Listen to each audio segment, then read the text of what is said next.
Alright guys, I'm back with my review of this week's WWE Monday Night Raw for June 3rd, 2013. And the show starts off with Stephanie McMahon.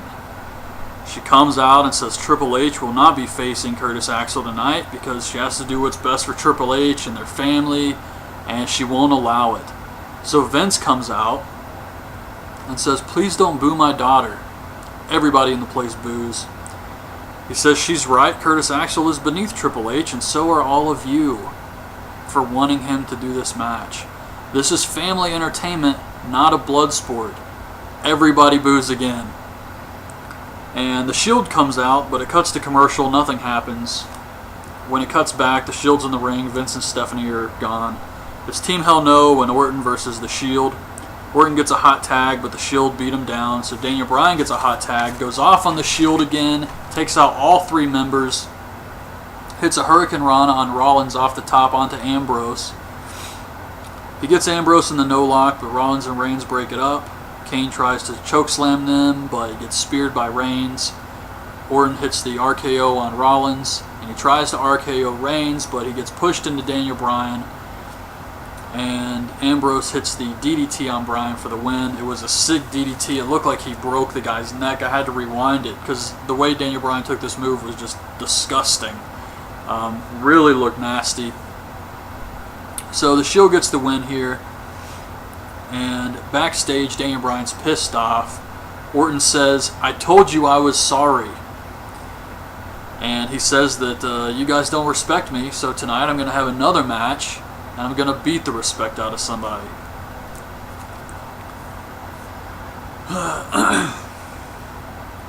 It's Triple H arriving. He wants his match with Curtis Axel. He goes to see Vince. And Vince says that this kid's good. And you should make the right decision here. So they're still refusing to give Triple H the match. It's the Usos versus the Primetime Players. Usos have face paint now. Usos win with the big splash on Darren Young. They'll probably get beat up by the Shield soon. Big E versus Del Rio again. They said this is the 5th match these guys have had. Del Rio gets Big E in the arm breaker, and Big E powers out. So Del Rio gets him in the arm breaker again. And Big E tries to power out again, but Del Rio flips him up and rolls him up for the win. Sheamus versus Cody. Sandow's on commentary. Cody misses a moonsault. Sheamus hits white noise and the bro kick for the win. Cole says might makes right. That's a great message to teach kids. So afterwards, Sheamus tries to shake Sandow's hand. Clearly knowing Sandow's not going to want to shake his hand. Really just being a bully. And when Sandow refuses, because you've kicked me in the face, Sheamus slaps him. So Sheamus is just a huge bully, and that's the message they're sending, is the way Sheamus is acting is right. So they really need to look at their storyline for their babyface. Triple H is pissed, and he tells Stephanie he's only leaving so he doesn't kick Vince's ass, and next week he will be wrestling Curtis Axel. Daniel Bryan's walking around backstage kicking shit over, and he runs into Ryback. And Ryback says, you need to watch what you're doing. I don't know why he cares, but Daniel Bryan's not afraid of him, so he says, if you're so tough, we'll have a match later. Daniel Bryan agrees, and this whole segment, this little backstage segment, was so scripted, it felt like I was playing a WWE video game, and it was one of those backstage segments, like something from the game. Vince tells Axel he's going to face Cena in a no DQ match. And Heyman's like, a no DQ match? Oh my god. Why is Axel being punished? Triple H accepted a match with him. It's not Axel's fault he collapsed. So why is he being punished? This is really biased on Vince's part. It's Fandango versus Khali.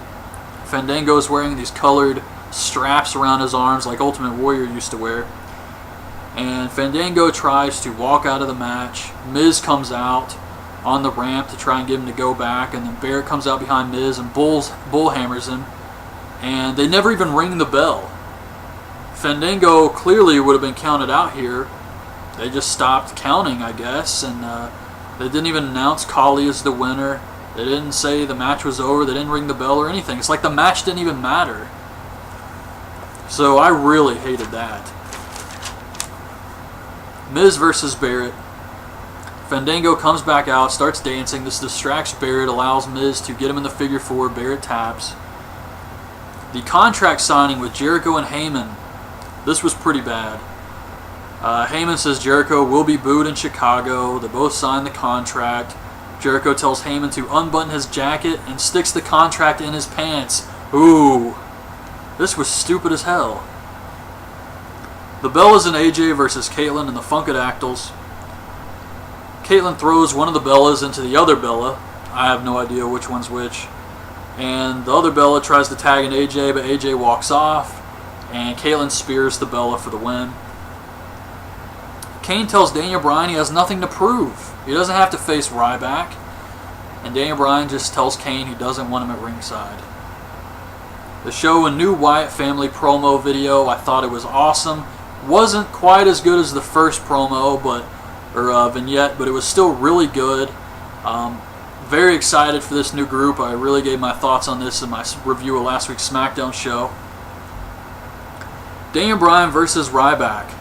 Ryback arrives in an ambulance again. Bryan hits a awesome diving headbutt on him.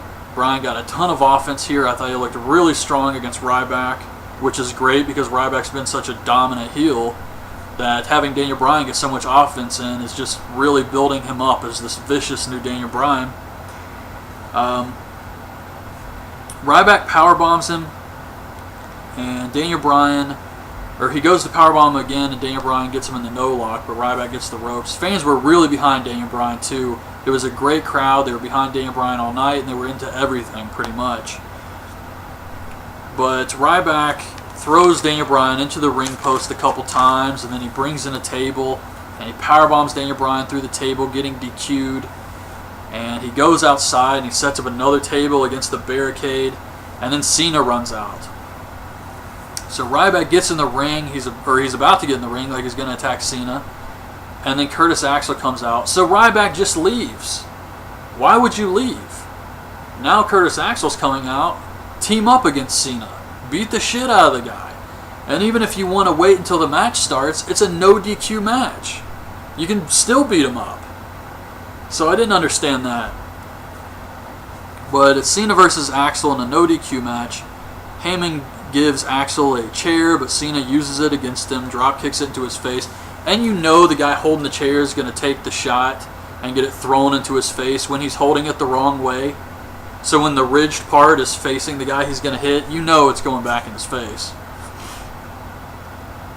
But Cena tries to spear Axel, hits a chair in the corner. Axel starts beating Cena with the chair. Cena gets him in the STF, and Heyman hands Axel an iPad, and he hits Cena with these weak-ass shots with the iPad, and Cena really sells this, which is ridiculous. Then Cena tries to hit the AA on Axel through the table Ryback set up earlier, and Paul Heyman gets in his way. He's like, he's a human being. Don't do this. Please don't do this. So Cena puts down Axel, and he goes after Heyman, and then Ryback attacks Cena and runs him through the table, just like he did at Extreme Rules, through the stage. And Cena gets counted out, losing the match to Axel again. So that was Raw this week.